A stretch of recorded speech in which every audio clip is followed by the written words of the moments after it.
Նիկոլ Փաշինյանը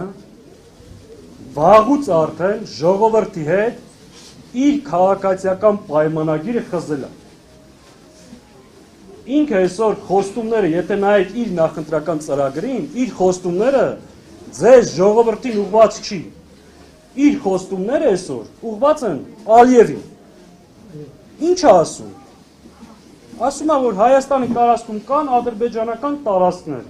կընտրվեն, կվերադարձնեն։ Այդ ինչ կապ ունի ժողովրդի հետ, Ալիևին է խոստանում։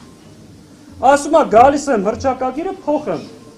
սահմանադրությունը փոխեմ։ Այդ խոստումը ձեզ ուղղված չի, այդ Ալիևին է խոստանում, ինքը վաղուց ժողովրդի հետ իր այդ պայմանագիր այս կողմ այն կողմ խզել է։ ՔՊ-ի ողջ նախընտրական ծրագիրը դա խոստում է Ալիևին եւ Ադրբեջանին։ Հետևաբար Հայաստանի Հանրապետության յուրաքանչյուր քաղաքացի պետք է իմանա, որ ինքը այդ խոստման հետ կապ չունի, ինքը ընդհանրապես Նիկոլ Փաշինյանին քվե տվողը գործիք է, որպեսզի ինքը իրականացնի Ալիևի առաջ իր խոստումներն ու դիրքորոշումները։ Այս է իրականությունը, որ մեր հանրությունը պետք է իմանա,